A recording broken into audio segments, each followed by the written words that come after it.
Next है organisation structure of stock exchanges in India. अब याद रखना, ये जो स्ट्रक्चर है, ये जो ऑर्गेनाइजेशन की बात कर रहे हैं, ये सिर्फ और सिर्फ इंडिया के स्टॉक एक्सचेंजेस की बात हो रही है। ओके, सो उसने यहाँ पे बोला कि स्टॉक एक्सचेंज, इंडिया के स्टॉक एक्सचेंज इन तीनों में से किसी भी एक कैटेगरी में आएंगे। कौन सी तीन कैटेगरीज बोली उसने?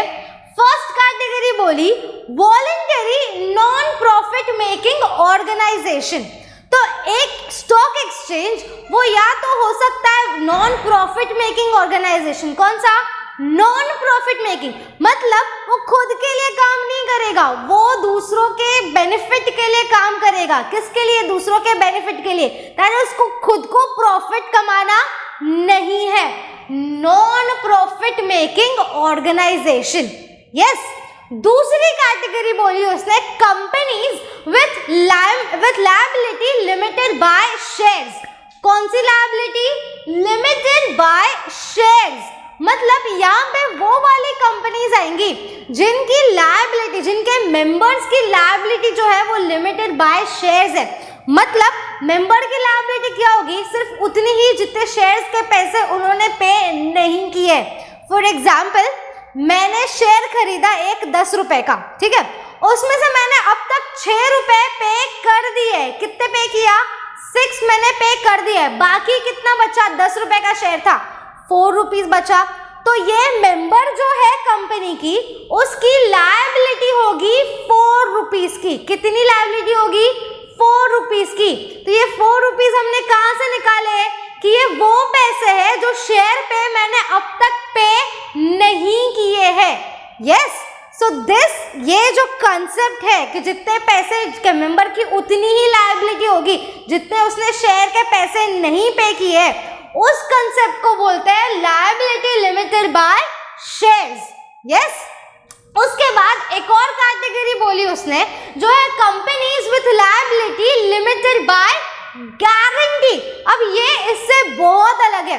लिमिटेड बाय गारंटी का मतलब ये होता है कि आप जब कंपनी के शेयर्स खरीद रहे हो ना, तभी कंपनी आपको बोलेगी कि कंपनी फ्यूचर में आगे जाकर जब भी बंद होगी, 2 साल, 3 साल, 10 साल, 50 साल या 100 साल के बाद कंपनी जब भी बंद हो, तब आपको उसके बंद करने के एक्सपेंसेस के लिए कुछ पैसा देना पड़ेगा।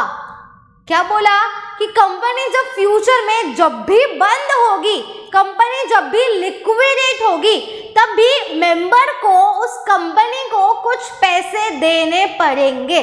कितने पैसे देने हैं वो हर कंपनी खुद डिसाइड करेगी, हर कंपनी का अपना अलग अलग रहता है। यस, तो ऐसी कंपनी जिसके मेंबर की लायबिलिटी ये है कि वो अभी नहीं, आज फ्यूचर में पे करेगा, अभी पे नहीं करेगा, फ्यूचर में। फ्यूचर में कब पे करेगा? जब कंपनी बंद होगी, जब कंपनी लिक्विडेट होगी। यस, तो ऐसी कंपनी को बोलेंगे company with liability limited by what? Guarantee. Yes, तो उसने बोला कि स्टॉक एक्सचेंज इन तीन में से कोई एक कैटेगरी में आएंगे। या तो वो होगा voluntary non profit making organisation, that is वो खुद प्रॉफिट नहीं कमाएगा। दूसरा कैटेगरी बोला कि वो स्टॉक एक्सचेंज में से वही वाली कंपनीज होंगी जिनकी लायबिलिटी लिमिटेड बाय शेयर्स है।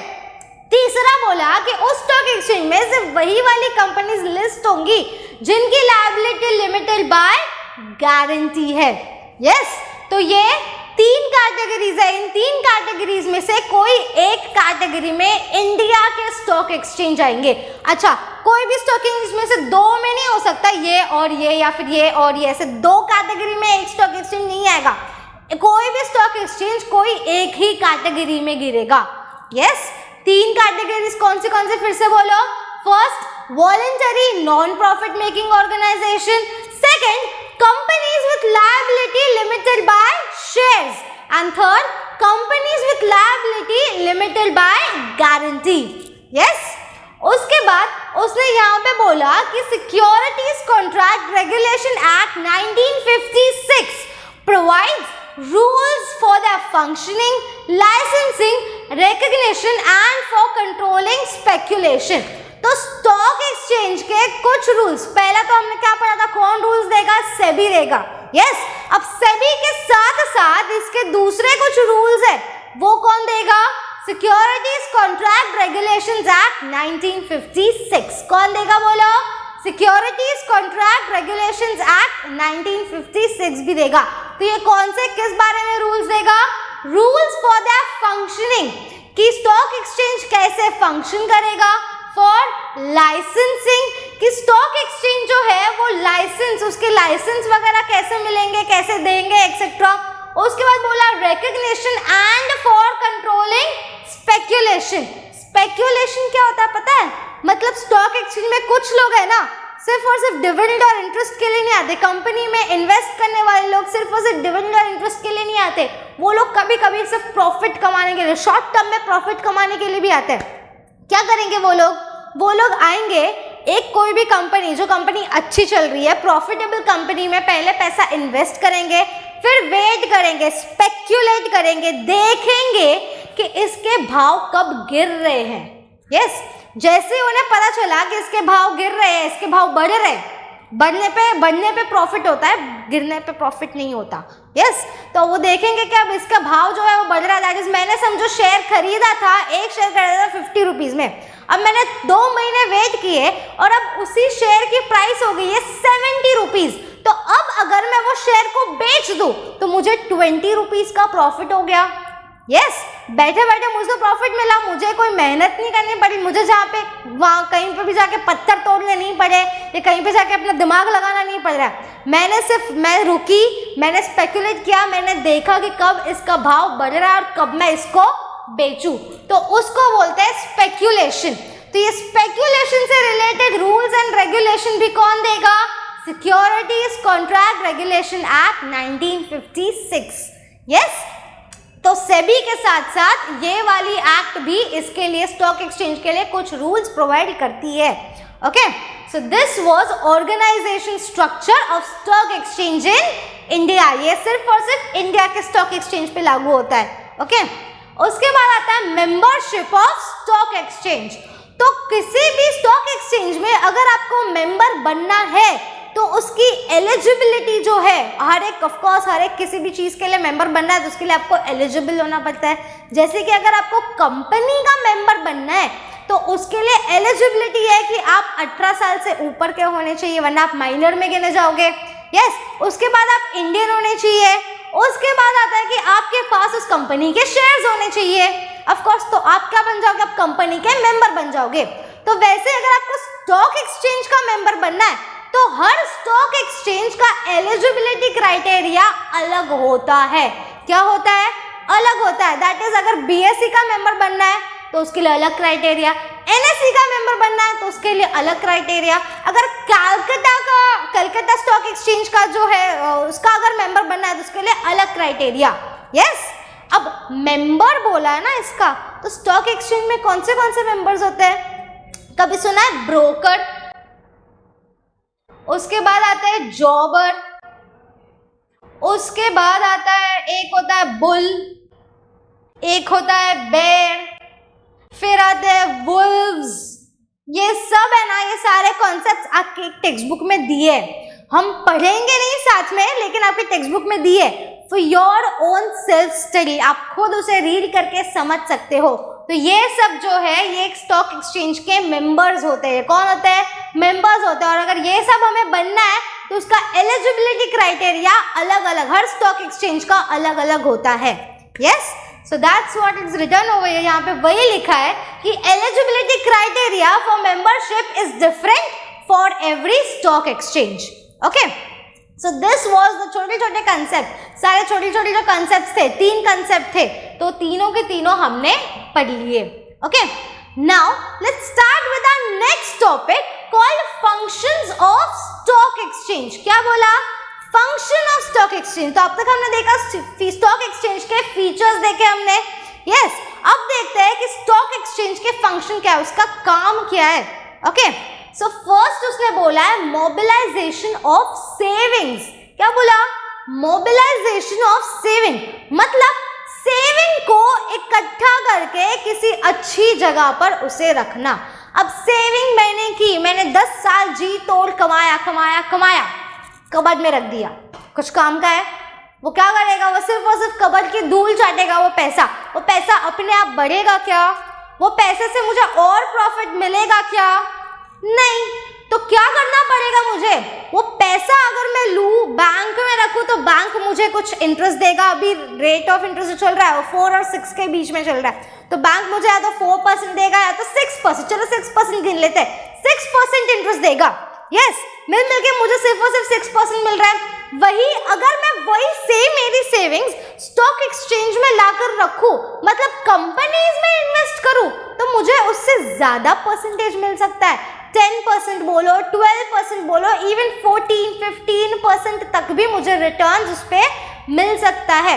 मतलब मेरी जो सेविंग्स जो सिर्फ कबर्ड में पड़ी थी, जिससे मुझे कोई प्रॉफिट नहीं हो रहा था, अब अगर उसी को मैं कंपनी में इन्वेस्ट कर रही हूँ, उसी सेविंग्स को इन्वेस्ट कर रही हूँ, तो मुझे उससे और पैसे मिल रहे हैं। Yes, that is mobilisation of savings, कि स्टॉक एक्सचेंज के थ्रू हम हमारा पैसा कंपनीज में इन्वेस्ट कर सकते हैं, जिससे इन्वेस्टर को ही फायदा होगा। क्या फायदा होगा? कि इन्वेस्टर को और अच्छे रिटर्न्स मिलेंगे, प्लस यहाँ पे पैसा जो है वो सेफ भी है। यस और नो? क्योंकि इस पे सेबी है, फिर सिक्योरिटीज कॉन्ट्रैक्ट रेगुलेशंस एक्ट है, कंपनीज एक्ट है, एक्सेट्रा एक्सेट्रा। यस, तो यहाँ पे पैसा सेफ है और सेविंग्स जो है वो एक अच्छी जगह पे जरूरतमंद कंपनी को मिले तो वो उससे अच्छा प्रॉफिट भी कमा सकती है। Okay, so that is mobilisation of savings. अब आते हैं हमारे सेकंड पॉइंट पे, जो है इकोनॉमिक बैरोमीटर। क्या बोला? Economic barometer. बैरोमीटर जो है ना, ये एक्चुअली एयर में प्रेशर कितना है उसको कैलकुलेट करने का एक डिवाइस है, लेकिन उसके साथ उसने आगे यहाँ पे क्या लिखा? Economic barometer. क्या लिखा? Economic barometer. मतलब अब यहाँ पर हम वो ऐसी चीज कैलकुलेट करेंगे जो सिर्फ और सिर्फ इकोनॉमी में होगी। क्या? कि इकोनॉमी कैसा परफॉर्म कर रही है, इकोनॉमी ग्रो हो रही है या और नीचे जा रही है, हम इस बैरोमीटर से ये कैलकुलेट कर सकते हैं। यस, आगे लिखो क्या पढ़ा है, क्या आगे पढ़ो क्या लिखा है? राइज और fall in share prices indicates the boom and recession cycle of the economy. क्या बोला? कि उस शेयर की प्राइस कितनी बढ़ रही है या कितनी कम हो रही है, उससे हमें पता चलता है कि इकोनॉमी में भी क्या हो रहा है, इकोनॉमी बढ़ रही है या इकोनॉमी और नीचे जा रही है। यस, फिर आगे उसने बोला stock exchange is also known as pulse of economy. क्या बोला? स्टॉक एक्सचेंज को पल्स ऑफ इकोनॉमी भी बोलते हैं, या फिर उसे बोलते हैं इकोनॉमिक मिरर। क्या बोला? इकोनॉमिक मिरर, की इकोनॉमी में क्या चल रहा है ये सीधा सीधा रिफ्लेक्ट कहाँ होगा? स्टॉक एक्सचेंज में दिख के आएगा। अगर स्टॉक एक्सचेंज अच्छा परफॉर्म कर रहा है मतलब इकोनॉमी भी अच्छा परफॉर्म कर रही है। यस, सो हमें stock exchange that is share की प्राइसेस से इकोनॉमी कैसे चल रही है वो भी पता चलता है। कैसे? तो ट्रेड साइकिल को देख के। क्या देखकर? ट्रेड साइकिल को देखकर पता चलता है। अच्छा, ट्रेड साइकिल में उसने यहाँ पे दो वर्ड यूज किए, बूम एंड रिसेशन। बूम मतलब जब एकदम पीक होता है, बूम क्या होता है? पीक होता है, कि जब बिजनेस बहुत अच्छा चल रहा है। यस, एक बोला बूम, दूसरा उसने बोला रिसेशन, मतलब जब बिजनेस पूरा कंप्लीटली घाटे में जा रहा है, दैट इज ए डाउनहिल है। यहाँ पे बूम था, बूम के बाद यहाँ से अब वो नीचे आ गया है। देखो ये जो ट्रेड की ट्रेंड है उससे एकदम नीचे आ चुका है। Yes, that is recession. तब हमें क्या पता चल रहा है? अगर शेयर की प्राइस जो है एकदम नीचे नीचे नीचे जाती जा रही है तो क्या है? इकोनॉमी में रिसेशन आया है। और उल्टा, अगर शेयर की प्राइस अच्छे से बढ़ती जा रही है तो वो क्या आ गया है? तो इकोनॉमी में बूम आया है, दैट इज इकोनॉमी बहुत अच्छा परफॉर्म कर रही है। यस, तो हमें ट्रेड साइकिल देखकर ये पता, ट्रेड साइकिल और शेयर मार्केट के प्राइसेस, शेयर्स की प्राइसेस, ऐसे एक दूसरे को देखकर हमें इकोनॉमी में क्या चल रहा है ये पता चल सकता है। Yes, that is why stock exchange को क्या बोला है? इकोनॉमिक बैरोमीटर बोला है। क्या बोला? इकोनॉमिक बैरोमीटर, क्योंकि इससे हमें कंट्री की इकोनॉमिक कंडीशन का भी पता चलता है। सो नेक्स्ट पॉइंट है better allocation of capital. Okay, तो अब हमने यहाँ पे जो मोबिलाइजेशन ऑफ सेविंग्स की थी, मतलब सेविंग्स को उठा के कंपनी में इन्वेस्ट किया था, तो अब अगर हम हमारा पैसा जो है उसको शेयर्स में इन्वेस्ट करें, किस में? शेयर में इन्वेस्ट करेंगे, तो वो कंपनी का कैपिटल बन जाएगा। एक मिनट, शेयर मतलब कौन से शेयर्स होते हैं? एक होता है इक्विटी शेयर और दूसरा होता है प्रेफरेंस शेयर्स। अब शेयर कैपिटल हमने ऑलरेडी पहले के चैप्टर में पढ़ा है कि share capital is owned fund, own capital of the company. तो ओन कैपिटल हो गया, मतलब अगर हम शेयर में इन्वेस्ट कर रहे हैं तो हम किस में इन्वेस्ट कर रहे हैं? कंपनी के कैपिटल में। ऑफ कोर्स अब हम ऐसे ही कंपनी में इन्वेस्ट करेंगे जिससे हमें रिटर्न्स अच्छा मिले, ज्यादा रिटर्न्स मिले, प्रॉफिटेबल कंपनी में इन्वेस्ट करेंगे। यस, और बताओ अब हम जब इन्वेस्ट कर ही रहे हैं पैसे कैपिटल में, तो किसके थ्रू करेंगे? स्टॉक एक्सचेंज के थ्रू करेंगे। यस, सो पढ़ो यहाँ पे क्या लिखा है? Stock exchanges facilitates allocation of investors funds to productive and profitable channels, कि स्टॉक एक्सचेंज के थ्रू इन्वेस्टर अपना पैसा productive and profitable channel that is company में इन्वेस्ट कर सकता है। Yes, next pricing of securities. तो ऑफ कोर्स अब सिक्योरिटीज की प्राइसिंग जो है कि उन सिक्योरिटीज की प्राइस कितनी होगी, ये भी स्टॉक एक्सचेंज में ही डिटरमाइन होता है। अच्छा, स्टॉक एक्सचेंज में कैसे डिटरमाइन होगा? डिमांड एंड सप्लाई से। किससे? डिमांड एंड सप्लाई से डिटरमाइन होगा। यस, अब जिसकी डिमांड ज्यादा होगी, शेयर्स तो कंपनी के पास लिमिटेड होता है, एक बार इश्यू कर दिए उसके बाद बार बार थोड़ी वो लोग इश्यू करेंगे, दैट इज शेयर्स जो है वो लिमिटेड है, उतने ही है। लेकिन बहुत सारे लोगों को एक साथ वो शेयर्स चाहिए, मतलब शेयर्स की डिमांड जो है वो ज्यादा होगी लेकिन सप्लाई उतनी की उतनी है, तो बोलो प्राइस उसका बढ़ेगा या कम होगा? ऑफ कोर्स उसका प्राइस बढ़ेगा। तो शेयर की प्राइस बढ़ती गई, जैसे डिमांड उसका बढ़ता गया वैसे वैसे शेयर की प्राइस भी बढ़ती जाएगी। Yes, so stock market helps to value the securities on basis of demand and supply. Okay, अब ये जो प्राइस जो डिटरमाइन की हमने स्टॉक मार्केट शेयर्स की जो वैल्यू, जो प्राइस हमने डिटरमाइन की, अब उसका करना क्या है? सो वैल्यूएशन और price of security is useful for investor. Investor के काम आता है, उसके बाद गवर्नमेंट के काम आता है एंड क्रेडिटर्स के भी काम आता है। अब कैसे इन सबको कैसे काम आएगा? तो investors can know the market value of the investment. Of course उन्होंने जो इन्वेस्ट किया था उसकी आज मार्केट वैल्यू कितनी चल रही है वो देखकर वो खुश हो सकते हैं, बेचना है तो बेच भी सकते हैं प्रॉफिट पे। ओके, उसका बोला creditors can know the credit worthiness of a company. क्या बोला? क्रेडिटर्स को ये पता चल सकता है कि कंपनी कितनी क्रेडिट वर्दी है, कि अब मैंने समझो डिबेंचर्स उनको दिए, डिबेंचर्स मैंने कंपनी के खरीदे, वो बोरोड कैपिटल हो गया, मतलब मैं कंपनी के लिए क्या हो गई? क्रेडिटर हो गई। अब मेरे लिए शेयर की प्राइस का मुझे क्या लेना देना है? तो शेयर की प्राइस से मुझे ये पता चल सकता है कि कंपनी मेरे डिबेंचर के पैसे लौटा पाएगी या नहीं। कैसे?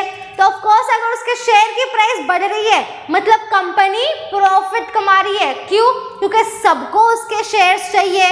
यस, सब उसके शेयर्स क्यों खरीदेंगे? प्रॉफिट कमाने के लिए। ऑफ कोर्स प्रॉफिट कमा रही है तभी सब खरीदेंगे, वरना कोई भी नहीं खरीदेगा।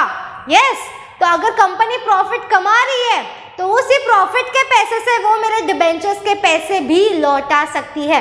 अगर कंपनी प्रॉफिट नहीं कमा रही है, उसके शेयर की वैल्यू ज्यादा नहीं है, उल्टा कम होती जा रही है, मतलब कंपनी क्रेडिट वर्दी नहीं है। कंपनी को क्रेडिट देना इस टाइम पे रिस्की हो सकता है। हो सकता है कि कंपनी मेरा ये पैसा वापस ना लौटा पाए। यस, तो इसके लिए क्रेडिटर्स को भी अपनी प्राइसिंग ऑफ सिक्योरिटीज जानना जरूरी होता है। Yes, so that was pricing of securities.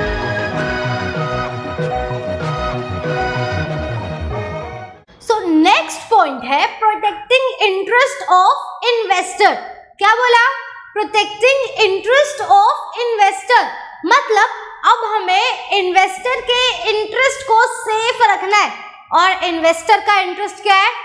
Profit, उसका खुद का पैसा।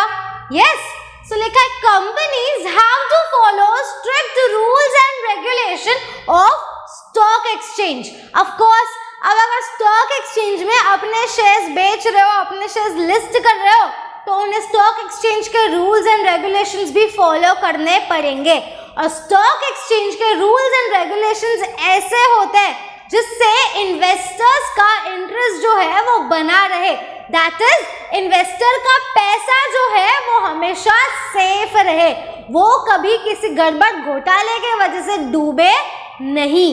यस, ऑफ कोर्स, जब से स्कैम हर्षद मेहता का स्कैम हुआ है 1992 वाला, उसके बाद से स्टॉक एक्सचेंज के रूल्स और ज्यादा स्ट्रिक्ट हो गए हैं। Okay, so that is stock exchange के रूल्स एंड रेगुलेशंस इतने अच्छे हैं, इतने स्ट्रिक्ट है कि अब कंपनी कोई गड़बड़ घोटाला बहुत कम कर सकती है। Yes, next, providing scope for speculation. फिर से स्पेक्यूलेशन आ गया। तो स्पेक्यूलेशन मतलब क्या था कि हमने शेयर्स खरीदे, फिर वेट किया, सिर्फ देखा, सिर्फ स्पेक्यूलेट किया कि शेयर्स का भाव का क्या हो रहा है, बढ़ रहा है, कम हो रहा है। फिर जैसे ही मौका मिला शेयर्स को बेच दिया और उससे हमने प्रॉफिट कमा लिया। यस, सो दैट इज, अब स्टॉक एक्सचेंज के थ्रू ही हम स्पेक्यूलेशन से भी प्रॉफिट कमा सकते हैं, that is providing scope for speculation. अब हमने एक पॉइंट इससे पहले पढ़ा था, प्राइसिंग ऑफ सिक्योरिटीज। यस, तो सिक्योरिटी की प्राइसिंग होती है स्टॉक एक्सचेंज में। अब उसी प्राइसिंग को देखकर, उसी शेयर की प्राइस बढ़ रही है या कम हो रही है, वो देखकर ही हम स्पेक्यूलेट करेंगे। यस और नो? तो स्टॉक एक्सचेंज के थ्रू हम स्पेक्यूलेशन भी कर सकते हैं। स्पेक्यूलेशन मतलब क्या? शेयर खरीदना, शेयर या सिक्योरिटी खरीदना, वेट करना और देखना कि उसका भाव बढ़ रहा है, कम हो रहा है, क्या हो रहा है। फिर एक पैटर्न बनती जाती है कि अभी बढ़ेगा, अभी कम होगा। फिर उस हिसाब से हमें जैसा ठीक लगे, जितना प्रॉफिट, जितना रिस्क लेना है, उस हिसाब से हमें उस पर उतना प्रॉफिट भी मिलेगा। Yes, so providing scope for speculation. Next है promotes the habit of savings and investment. तो ऑफ कोर्स मैंने इतना 10 साल पूरा कमाया था और कबर्ड में पैसे रख दिए थे। 10 साल मेरे पैसे सिर्फ कबर्ड में पड़े थे। अब उसके बदले मैं हर साल जितना भी कमाती थी, जितना भी सेव करती थी, उतना सारा पैसा अगर मैं थोड़ा थोड़ा करके भी स्टॉक मार्केट में इन्वेस्ट करती तो मेरा पैसा अपना उतना ही बढ़ता जाता था। यस और नो? लेकिन नहीं, 10 साल मैंने तो सिर्फ कबर्ड में ही रखा, उससे मेरा कोई फायदा नहीं हुआ। लेकिन अगर वही पैसा जब मैंने लाके स्टॉक मार्केट में उतना पूरा रख दिया तो मुझे बहुत सारा प्रॉफिट मिला। अब वो बहुत सारा प्रॉफिट देखकर मैं और खुश हो गई, तो मैंने बोला मैं और थोड़ा सेव करूंगी और उसे भी इन्वेस्ट करूंगी। तो स्टॉक एक्सचेंज के थ्रू क्या हो गया, मुझे सेविंग की और ज्यादा हैबिट हो गई। क्या हो गई? सेविंग की और ज्यादा हैबिट हो गई। मुझे एक क्या बोलते हैं, प्रोत्साहन मिल गया, मोटिवेशन मिल गया। क्या मोटिवेशन मिला? प्रॉफिट, डिविडेंड या फिर इंटरेस्ट, जो भी है, मेरा पैसा अब आइडल नहीं पड़ा है। मेरा वो पैसा मेरे लिए और पैसा कमा रहा है। क्या कर रहा है? पैसा और पैसा कमा रहा है। अब ये तो अच्छी बात है ना, मुझे तो बैठे बैठे करना है, मुझे उसके लिए कोई पत्थर तोड़ने की जरूरत नहीं पड़ रही है। यस, सो इससे क्या होता है, सेविंग की हैबिट बनती है, सेविंग के साथ साथ इन्वेस्टमेंट की भी हैबिट बन जाती है।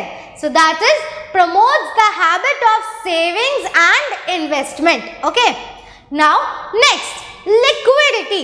तो liquidity क्या होता है? liquidity मतलब ये है कि कोई भी ऐसी चीज जिसको हम फटाफट से बेचकर फिर से हमारे हाथ में कैश आ सके। क्या आ सके? कैश, पैसा, नोट, जो रुपीस गांधी जी वाली नोट होती है ना, वो नोट अगर हमारे हाथ में है, मतलब हमारे एसेट्स, हमारे पास लिक्विडिटी है। हमारे पास क्या है?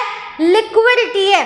तो जब आप अपने पैसे स्टॉक मार्केट में इन्वेस्ट करते हो तो उस पैसे को वैसा मत समझना कि वो पैसा अब लॉक हो गया, वो पैसा अब मुझे कभी वापस नहीं मिलेगा या फिर बहुत टाइम के बाद वापस मिलेगा।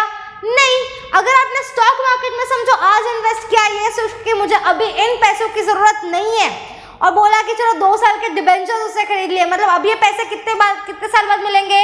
2 साल बाद मिलेंगे। लेकिन ऐसा नहीं होता। आपको अगर आज आपने समझो वो पैसे इन्वेस्ट किए और कल के कल वापस भी चाहिए तो आप तुरंत एक फोन करके कल के कल आपके सारे डिबेंचर्स बेचकर सारे पैसे वापस भी ला सकते हो।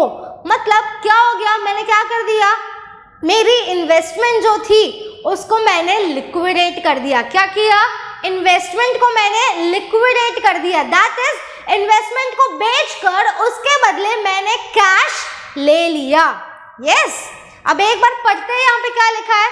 Stock market gives assurance to investor that they can convert their investment into cash whenever they want.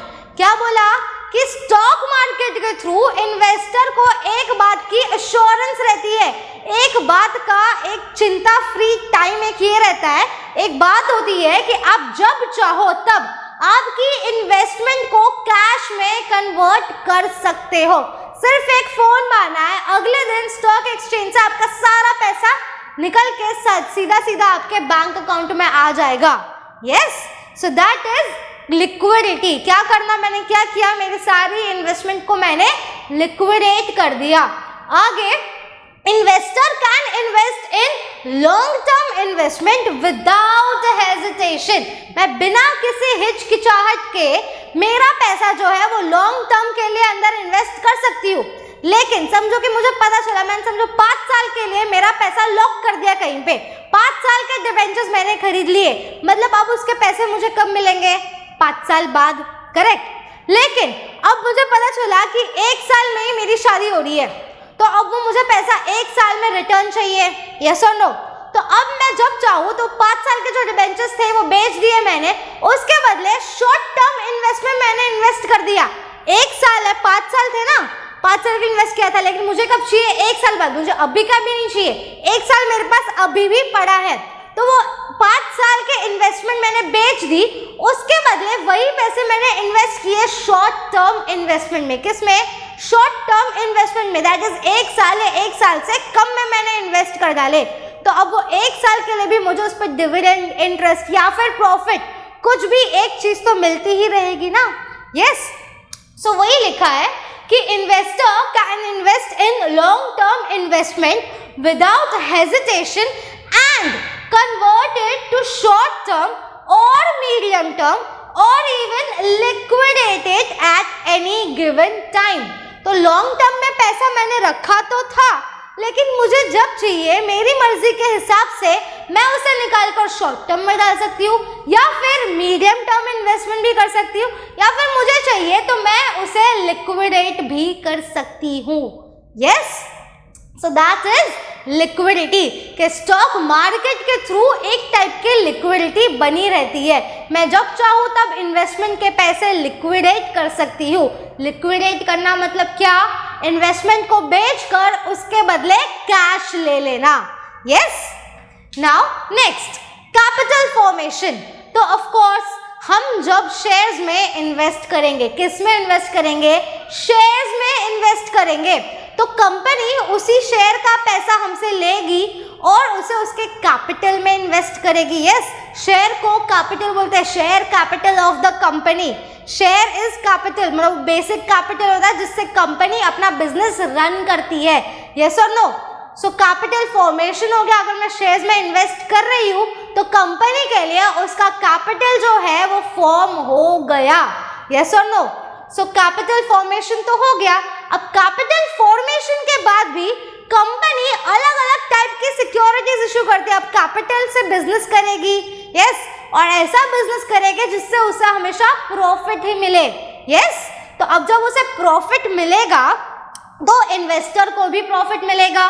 तो अब इन्वेस्टर को भी प्रॉफिट मिल रहा है तो वो और इन्वेस्ट करेगा उसी कंपनी में, क्योंकि देख रही है कि कंपनी अच्छा बिहेव कर रही है, अच्छे से बिजनेस कर रही है, अच्छा प्रॉफिट कमा रही है, तो अगर वो और इन्वेस्ट करेगा तो कंपनी को और पैसा मिलेगा। जिससे कंपनी और अलग अलग टाइप की सिक्योरिटीज भी दे सकती है, जिससे इन्वेस्टर को भी चॉइस मिलती है कि उसे कितना रिस्क लेना है। अगर उसे ज्यादा रिस्क लेना है तो वो इक्विटी शेयर में इन्वेस्ट करे, अगर उसे सेफ रखना है उसका पैसा लेकिन साथ में अच्छे से डिविडेंड भी चाहिए तो वो प्रेफरेंस शेयर में इन्वेस्ट कर सकती है। अगर उसे कंपनी का ओनर नहीं बनना है, बाहर कहीं रहकर अच्छा इंटरेस्ट कमाना है, तो वो डिबेंचर्स या फिर बॉन्ड्स या फिर इवन फिक्स्ड डिपॉजिट में भी इन्वेस्ट कर सकते हैं। Yes, so that is capital formation. Now last point, contributes to economic growth. क्या बोला? Contributes to economic growth. तो ऑफ कोर्स इकोनॉमिक ग्रोथ तो होगा ही ना। कैसे होगा? अब इन्वेस्टर ने इन्वेस्ट किया है, क्यों? ताकि उसे अच्छा रिटर्न्स मिले। अब कंपनी को अगर अच्छा रिटर्न देना है तो उसे बिजनेस भी उतना ही अच्छा करना पड़ेगा, और वो जिस किसी भी एरिया में बिजनेस अच्छा करेगा वहां की इकोनॉमी ग्रो ही होगी ना। यस और नो? अब इकोनॉमी अगर ग्रो हो रही है तो इकोनॉमिक ग्रोथ भी अपने आप हो ही रही है। यस, कैसे? क्या किया हमने? क्या बोला मैंने? फिर से एक और बार बोलो। कंट्रीब्यूट्स टू इकोनॉमिक ग्रोथ में इन्वेस्टर को अच्छा रिटर्न चाहिए। इन्वेस्टर को अच्छा रिटर्न देने के लिए कंपनी को अच्छा बिजनेस करना पड़ेगा। अब वो जिस एरिया में, जिस इकोनॉमी में अच्छा बिजनेस कर रही है वहां का इकोनॉमी ग्रो होगा। Yes, so this was contributes to economic growth. So this is your whole answer of functions of stock exchange. Yes? So इस आंसर के लिए आपका कोड वर्ड है MEBPLC। मैं भेलपुरी और लस्सी खाऊंगी। Yes? भेलपुरी एंड लस्सी अच्छा कॉम्बिनेशन नहीं है, मगर फिर भी इस आंसर के लिए खा लेंगे। ओके, सो MEBP P4 है, 4 बार P है, फिर L एंड C भी 2 बार है। Okay, so this is your code word and with this आपका functions of stock exchange खत्म हो गया।